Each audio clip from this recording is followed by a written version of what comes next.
campagne agricole 2025-2026 dañ ci premier ministre dañ ko jiite démb dañ ci def 130 milliards yoo xamante ni ci budget bi lañ koy inscrire beneen bi moom mooy accompagner ñi nga xamante ni moom mooy baykat yi ci lu nga xamante ni moom mooy ay intrants agricole ak ay équipements yoo xamante ni ñoom nañ ko mën a jëfandikoo ci loolu tamit am na ay financement yoo xamante ni cité nañ ci Sodefitex te entreprise boo xamante ni dafay defar textile ñu ne yooyu yëpp nag dina commencer ci mois d'avril bi ak tamit yeneen i entreprise yoo xam ne tëjoon nañ état bi dinañ ci bay waaram gouvernement bi tamit ñu ngi ne renforcer nañu li nga xamante ni moom moo di coopérative agricole yi nga xam ci gox goxaan la nekk budget boo xamante ne 10 milliards la ci def mobiliser wu ci li nga xamante ne moom mooy PADER 2 bi nga xamante ni nekk na benn structure bu ñu tegoon di yëngatu ci wàllu mbay mi ñu ne nag ci loolu dinañ construire li nga xam ne mooy entrepôt ak ay chambre froide yoo xam ne baykat yi ñu ngi koy réclamer tamit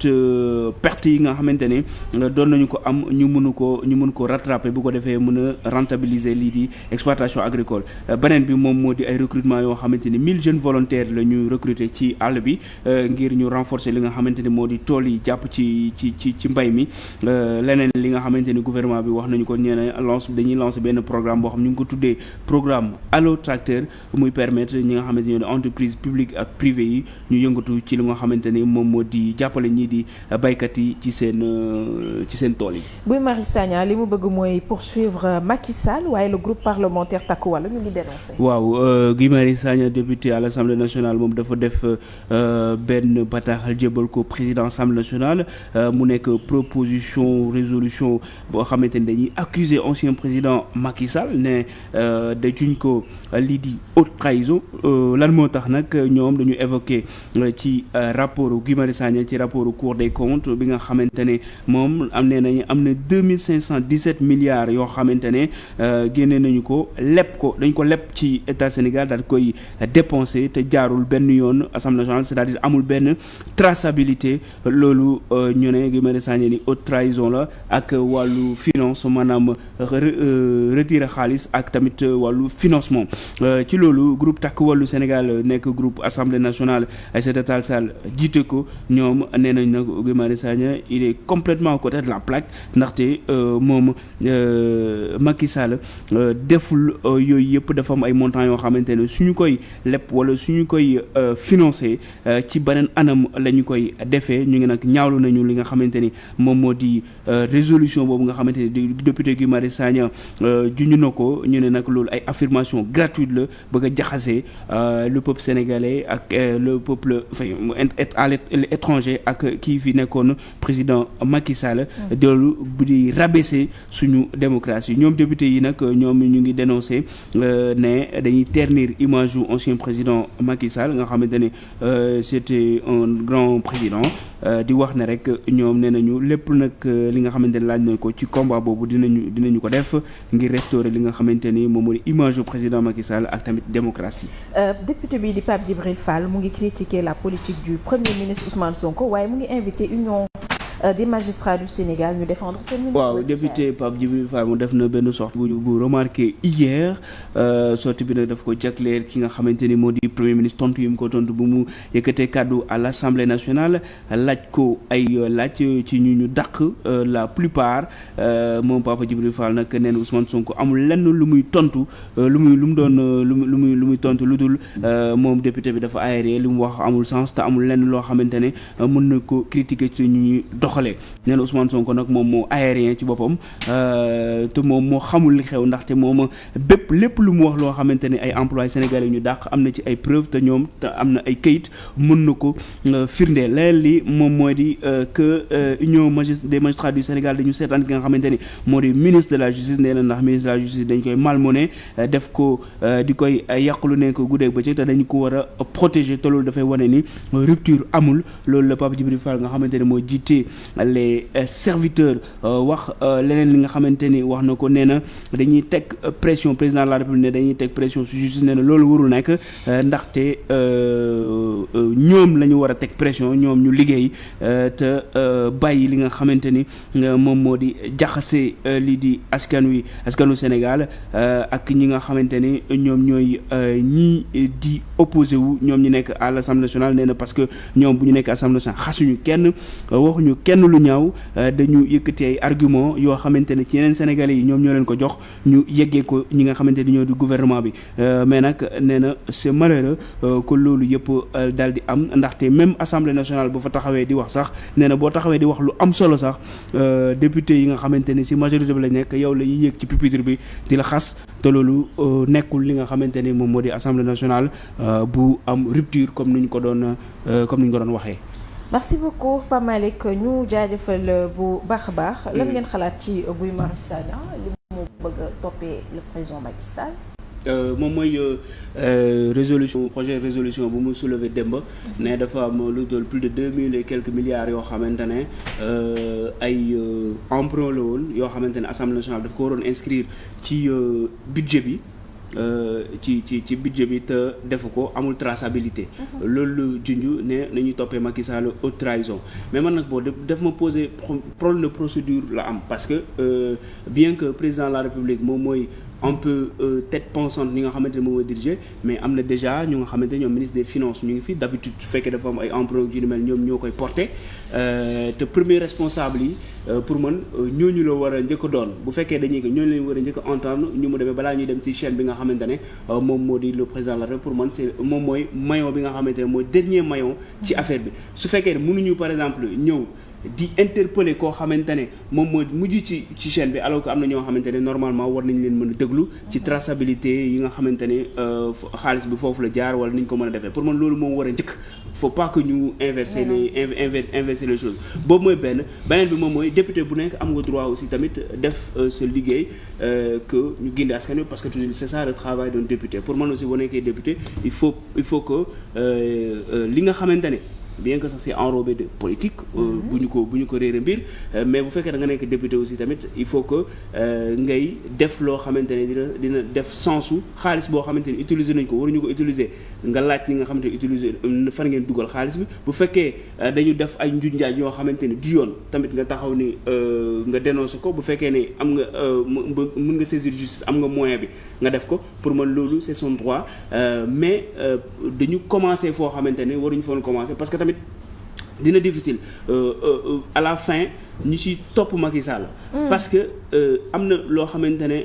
Ousmane Sonko tax daf koy wax ba tey et puis bind na ko ci livre bi que président de la République c'est même impossible en fait ñu poursuivre ko quelque part parce que notion haute trahison bi nga xam ne moom lañ koy toppee mën nañ ko c'est un mot fourre-tout mën nañ ko dugal fu nekk donc pour nga jël ko kii mën na wax lii mooy haute trahison par exemple Guy Marius Sagna lu mu jàppee ne haute trahison am na ñoo xamante ne mën nañ ko layal te tamit kii jugé mën na wax ne jàppee moo ko nii laa ko jàppee donc c'est un mot valise boo xamante ne bu dañ koy emprunter lu nekk loolu mu nekk difficulté boo xamante ne il est quasi même impossible je dirais pas que il est impossible mais c'est difficile quand même ñu poursuivre le président de la République ci yenn affaire mais quand même bon à la base l'idée de comment dire indi ay leeral ci ay transactions yoo xamante ne def nañ ko mu waroon jaar obligatoirement Assemblée nationale jaaru fa loolu tamit bon c'est normal que député à l'Assemblée nationale mu soulever ko bien que comme ni ma ko waxee sànq bu ñu ko réeree mbir am na ay visées politiques yu ci am waaw ci bon pour jeexal rek député député Takku Wallu yi ñoom protesté nañu nee nañu bon dinañu je ne sais pas ma xam la mooy seen moyen pour dem ci justice dina un peu dina compliqué bon xam naa bon bataille médiatique la ñuy def rek pour un peu défendre leur président et puis bon c'est leur droit c'est leur droit le plus absolu Kajo man li ma gëm mooy président ak ku dul président bu ñu la dénkee dara ba toll ci benn moment mu war a leer lépp day leer parce que askan bi dañ ko soxla président c'est pas la première fois ñu àtte président après reñam fii ci Sénégal fii àtte nañ fi Hissène Habré ça a été un président àtte nañ ko fii donc c'est toujours possible ñu àtte président Hissène Habré du moom kese moom mooy président bu ñu àtte la liste est loin d'être exhaustive donc bu ñu tuddee ay milliards yoo xam ne kenn xamul fan la milliards yi jaar ci moment boo xam ne sunu hôpitaux yaa ngi nii fii plateau médical bi ba léegi nit ñi dañuy jël seeni malade di leen évacuer à l'étranger pour dem mën leen faj ba léegi dans ce pays là mu am ay abri provisoire fu xale yi di war a jàng am ay dëkk yu amul courant dëkk yu amul ndox ak yooyu loolu yëpp waroon dugg ci biir réew mi xamuñu fu mu jaar tey ji dëgg la yoon la ñu xam milliards yooyu fan la dugg. En plus de ça il y a eu des cas de violence yoo xam ne jur na fi ay coow man sama conviction mooy moom Macky Sall moom c'est le responsable moral des choses si moom la ñuy njëkkee ñu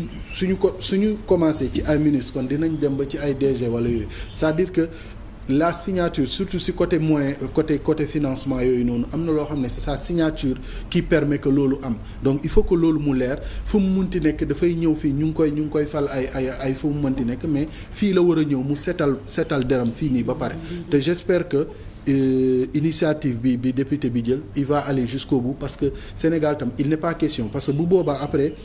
ñoom ñi fi nekk aussi ils vont penser que ne mën nañ fi def lu leen ne ba bis bu ñu jógee aussi mu demee noonu il faut que ça cesse te Macky Sall moom c'est le seul président boo xam ne yow fal nañ la am sekkuloo dara ak ki nga xam ne moom nga fi wuutu Senghor gis nañu digganteem ak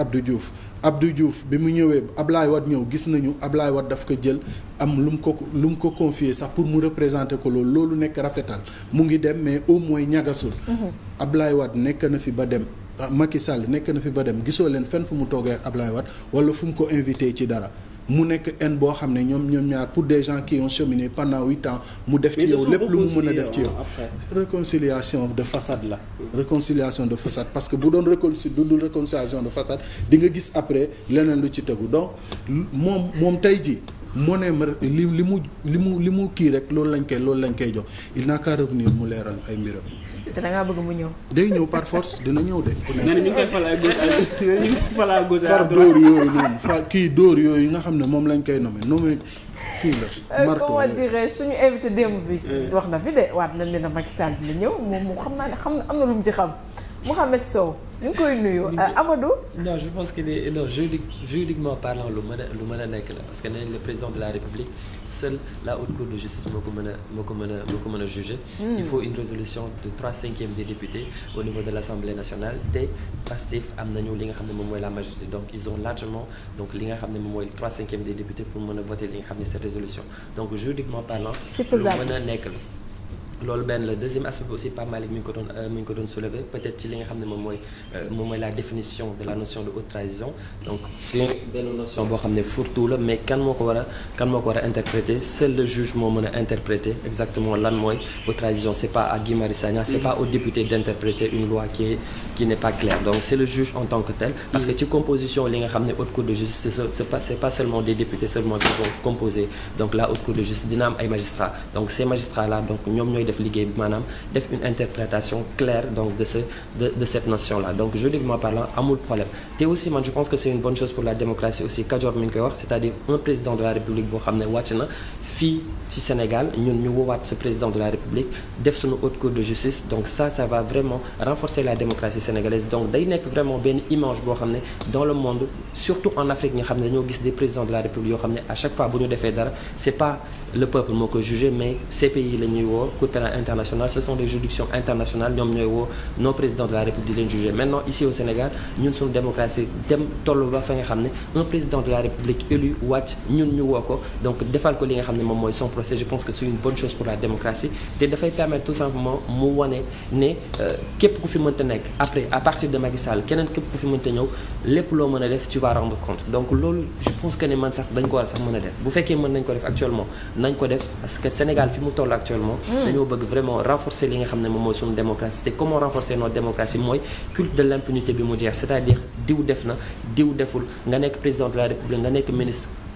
nga nekk DG képp koo mënta nekk ñu am sañ-sañu donc Sénégal am benn république bu forte boo xam ne képp ku mënta doon boo defee dara dañ lay woo jàkkaarloog Sénégalais nga rendre compte ci li nga xam ne moom mooy li nga defoon bu fekkee tu as été fautif ñu emprisonné la fii ci Sénégal bu fekkee tu n'as pas été fautif ñu bàyyi la nga dem sa yoon je pense que c'est une bonne chose pour la démocratie sénégalaise si on arrive à le faire vraiment dafay andiwaat beneen élan ci li nga xam moom mooy démocratie sénégalaise c'est vrai que xam nañu démocratie sénégalaise ci monde bi ci Afrique mais si on parvient à faire cela je pense que ne vraiment Sénégal dina dugg ci beneen dimension ci wàllum démocratie Aïcha. alors subvention yi ñuy fas yéene def ci campagne agricole 2025-2026 130 milliards de francs CFA c'est une très bonne chose pour ñi nga xamante ni ñoom ñooy les acteurs yi nekk dans le secteur de l'agriculture d'autant plus que campagne agricole bi passé xëy na liñ ci doon xaar yëpp amuñu ko ci. bon waaw bon man lu nga xamante ne moom ma si gën intéressé moom mooy ay matériel bu nga xamante ne dañu koy jël jox koy agriculteur parce que boo xoolee jumtukaay yi nga xam ne agriculteurs yi am nañu ko d'habitude ay jumtukaay archaïque lay doon souvent fas yi di xam nga assez à l'ancienne quoi yor kii bi comment ça s'appelle machine bi ak fas bi wala mbaam wala yooyu pour man tamit c'est un peu de la paysannerie quoi xam nga bu fekkee da nga grosse production da nga bëgg a am et puis ñu bëgg a basé wu si lu nga xamante ne mooy souveraineté alimentaire fokk comme gouvernement nu ñu ko waxee teg benn projet boo xamante ne dina mën a outiller agriculteurs yi si loo xam ne ay tracteurs ak ay moissonneuses pour man loolu moom moo loolu lu am solo la ba pare bon bu mu nekk ay paroles en l'air bu fekkee diggé bi moom dafa war a nekk réalité et puis boo xoolee aussi tamit somme yi nga xamante ni wax nañu moom la ñuy décaissé 10 milliards fii dans un premier temps beneen bi 130 milliards pour ay affaire intrant ak yeneen yu mel pour man loolu am solo pour préparer campagne prochaine bi et puis loolu bokk na ci dynamique bu nga xamante ne moom la ñuy jël ne dañuy renforcer ñi nga xamante ne moom moo di mbay mi am ci souveraineté alimentaire je pense que bon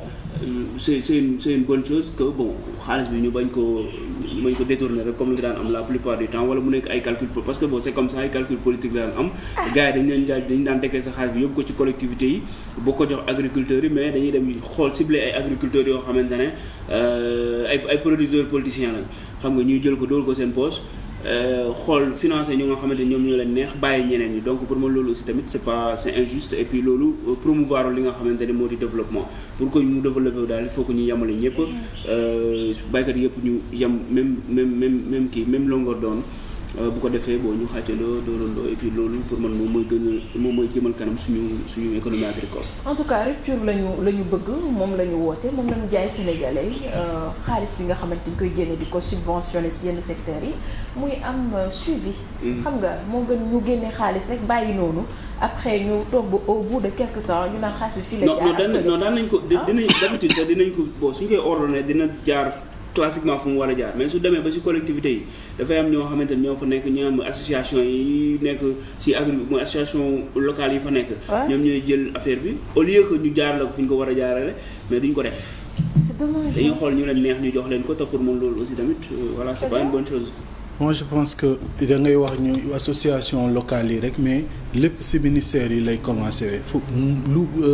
malversation yëpp foofu lay commencer parce que orientation yi ak organisation bi yëpp ñoom ñoo koy def donc bu fekkee am na faille au niveau local ñoom ñoo deful planification bi war pour que loolu mën a dem donc je pense que discours bi tam am na solo parce que bu fekkee le chef du gouvernement mu ngi tenir discours boobu et dans les actes qu'il pose même au sein de son ministère ñi ngi gis loolu noonu mënuñu am espoir que ne au niveau de l'agriculture dina ko parce que y a quand même beaucoup d'initiatives yoo xam ne jël nañ ko ñu mu ngi wax aussi même dans l'ordre de cette réunion là ni que li nga xam ne moom la ñu yoroon ci bor aussi ñu fay agriculteurs yi ndax loolu aussi dafay contribuer à améliorer li nga xam ne moom mooy secteur bi mais on a aussi un ministre boo xam ne il est sur le terrain loolu aussi da ngay sentir benn approche inclusive ak participative boo xam ne moom la am benn démarche bu mel noonu boo xam ne au moins dina gën a jege ñi nga xam ne parce que d'habitude li ñu doon am mooy les gens se faisaient mal représenter si moom si séance kii de décision instance de décision yi du coup dañ fay dem nekk finalement di lijjanti seen bopp ak seeni tool engrais bu ñëw ñu jël ko ak ñi ñu àndal xool nuñ ko séddalee finalement si le ministre lui-même descend sur le terrain di yenn defal boppam yenn yi di constater boppam di corriger yenn kii yaakaar naa ne bu ci ñëpp jàppee aussi dina mën a kii c'est-à-dire que ñu bañ a ne de toute façon discours politique la leen discours politique mais ñu xool la personne dans les gestes les actes qu'elle pose ñu juger si ça nécessite de tirer des sonnettes d'alarme ñu tirer ko mais si ça nécessite d'encourager et d'accompagner ñu accompagner initiative bi parce que ñun ñëpp ñoo ciy jëriñoo agriculture bi moom la ñu yaakaar bokk si lu ñu yaakaar pour mën a développer suñu truc donc yaakaar naa avec un élan de solidarité on peut y arriver. Amadou. man damaa kontaan xanaa. dama kontaan dem ci premier ministre Ousmane Sonko est-ce que dama mujjee far Pastef parce que dem dama ko dégg mu ne l'agriculture est la priorité absolue c'est-à-dire lépp luy mën a xaar mais subvention bi ma wane na ko on est à 131 milliards donc loolu mosuñu ko am subvention beneen aspect bi tamit mooy prix wu gerte bi aussi mosuñu am prix wu gerte bu toll ni mel donc wax bi ànd nag li nga xam ne moom mooy jëfi man hier j'ai été vraiment très très content ba ma seetaane li nga xam ne moom mooy journal 20h bi ba mu dégg ko mu ne l'agriculture c'est la priorité absolue xawma lan moo mën a xaar mais agriculture bi mënul xaar c'est-à-dire gis naa vision bi nga xam ne man à chaque fois moom laay prôné mooy Sénégal maanaam nos pays nos états là sous-développés bu ñu bëggee génn ci sous-développement il faudra ñu dellu ci li nga xam ne moom mooy les bases mooy l'agriculture te moom tey jii vraiment li nga xam ne moom la wax dem ak li nga xam ne moom la acte yi nga xam ne moom la jël teg ko ci li nga xam ne moom mooy bay bi ça montre tout simplement que comprendre nga dina mel boo xoolee Sénégal actuellement en 2023 xam nga ñaata tonnes de riz la ñu importé on a importé 1 480 000 tonnes de riz ici au Sénégal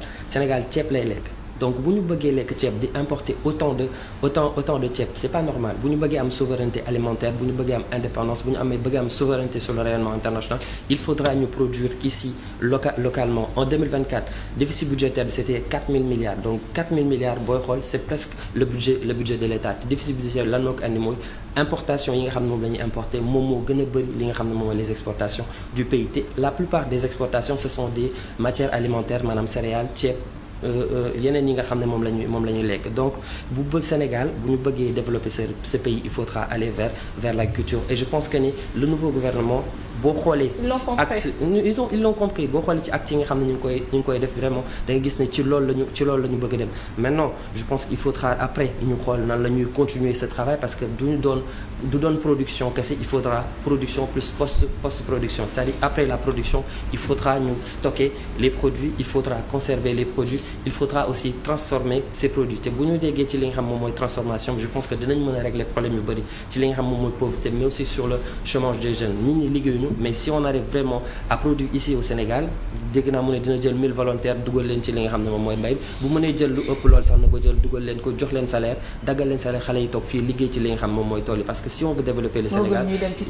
sans compter l'industrialisation avec la relance des usines avec la relance des usines gis nañu 2 usines yoo xam ne peut-être le ministre relancé na ko ci wàllum textile mais il faudra des usines yoo xam ne usines de transformation la ci produits alimentaires yi parce que 131 000 milliards bu ñu ko investir ci li nga xam moom mooy benn aspect on espère que la production c'est vrai que daaw xawoon na compliqué mais on espère que vraiment ren production bi dina doon production bu am solo maintenant il faudra nag ñu accompagner cet élan man moom Aïcha je suis vraiment content ci li nga xam ne moom le premier ministre bi wax démb est-ce que dama mujjee bokk parce que 2017 Macky Sall dafa waxoon ne Sénégal est autosuffisant waxoon na ko fi de mais après on est mais loolu Mame Boye Diao moo tee mu def loolu le projet Prodac la projet Prodac boobu buñ ko doxaloon normal résultat bu am solo moom la Macky Sall nag du safa xarit mais wax dëgg yàlla point le Prodac boobu man damaa juum Mame Boye Diao laa Mame Mbaye Niang la Mame Boye Diao baal ma de dëgg baal ma Mame Mbaye Diao ndax ma Mame Mbaye Diao xaw ma en tout cas Prodac bi man dama ko liiree ba mu parce que man coow li dem na ba mu kii sax ba man bien après la lire intégralement le projet mais après je me suis dit yab nañu moom kenn waxatu ko waaye man li ma jaaxal man c'est-à-dire Allô Sénégal comme tous les jours dañuy waxtaanee ay actualités mais Sénégal est-ce qu'il y a un secteur bu nga xamante ni tout va quoi est-ce que am na instant yi amul presse bi mais peut-être ci côté kiiwu comment dire stylisme moi mais c'est un domaine qui marche par exemple nit yi nga xamante ne Sénégalais yi jeunes Sénégalais yi liggéey et tout ça marche et puis ils gagnent beaucoup d'argent dañuy exporter ay affaires bon on n'en parle pas beaucoup mais bon ci àdduna bi sax moom mooy premier secteur boo xamante ni moom mooy gën a générer xaalis et puis Sénégal ñoom voilà. Ça ne va pas au Sénégal de parce que ils sont laissés à. non en fait parce que doo leen dégg. doo leen dégg la plupart non mais c'est vrai doo leen dégg. ñoom xamal nga doo leen dégg xam nga lu tax doo leen dégg. waaw man je suis très proche de. xamal nga doo leen dégg. dañoo kaas ba sonn kenn faalewu leen finalement ñoom. dañoo jël seen initiative bopp en fait ñoom seen kii la ñuy demee seen i link la ñuy demee di développer seen secteur nuñ ko parce que ils sont laissés à pour ñu tenir une journée de stylisme sax fii au Sénégal c'est très très très comprendre aussi li nga wax mu ngi dox mu ngi dox parce que je vois gis naa ay nit yoo xam ci stylisme la ñuy yëngu mais ñu ngi génn sax dëkk bi di dem ci foire mu ngi dox mais ku nekk am ngay problème de toute façon mais Aïcha boo ma waxee la c'est comme dans chaque domaine dina am ñoo xam ne ñoom ñooy sortir du lot dans chaque domaine mais est-ce que ñooñu bëri nañ. est-ce que ñooñu ils sont conséquents. non mais c'est un secteur qui demande des moyens. c'est peu de personnes. loolu la voilà c'est un secteur qui demande non je veux dire que en fait c'est un secteur qui demande nekkul baram benn parvenu moom mooy ñëw rek après mu développer wu noonu comme c'est un secteur qui demande des moyens yoo xamante ne boo ko defee mën nga am gis mais man lu ma bëgg a wax rek moom mooy c'est un secteur qui génère de l'argent. effectivement xam nga alors Sénégal yu bëre sax boo ci nekk xam nga c'est un secteur assez stigmatisé boo ci nekkee surtout nga nekk góor ni ça génère de l'argent vraiment. et ça génère de l'argent. yow xamoo ci dara xam nga ay affaire ay haute cour de justice yooyu nga yow monde fii nga nekk am na ñaari extrémité fu nga nekk ak ñun fu ñu nekk donc voilà xamoo ci dara wax ma ci deux personnes yoo xam ne ils ont réussi dans ce secteur. deux personnes waa ki nan lay wax ni secteur bi boo fa nekkee góor. dama ne c'est un secteur assez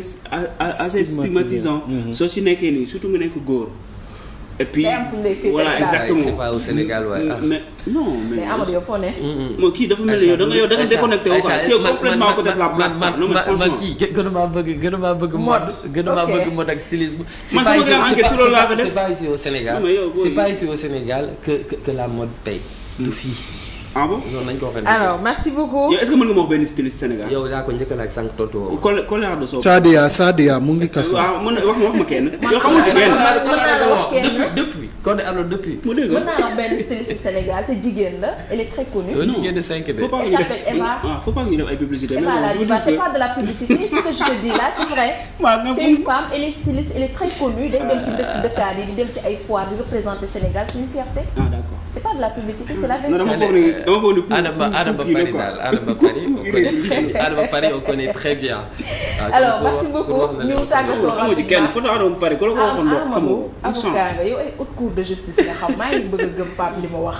Adama Paris sama xaatu yaay. ñëw kër gi maa yow nañ mel rek ñun suñu domaine. merci beaucoup garaawul. ñoom ñoo ñu gën a xam bonne journée à tout le monde. allez à demain. Pape. bon merci à tout le monde ñu jël seetaan depuis ce matin ñu ngi leen sant di leen gërëm leen jox rendez-vous ba à tout à l'heure à 11h30 inchallah ak seen première seen émission avant première mi-journée ñu dalal ku nga xamante ne député Pastef la bay Abdoulaye Thomas Faye. C'est un jeune député boo xamante ne bon moi je le suis à l'Assemblée il fait pas beaucoup de bruit mais bon c'est un bokk na ci jeune Pastef yi daal yoo nga xamante ne moo am na si ñoom espoir pour Assemblée nationale am réellement bi nga xamante ne moom la ñuy xaar ci moom voilà. Très bien c'est pour ça on l'a invité. D'accord.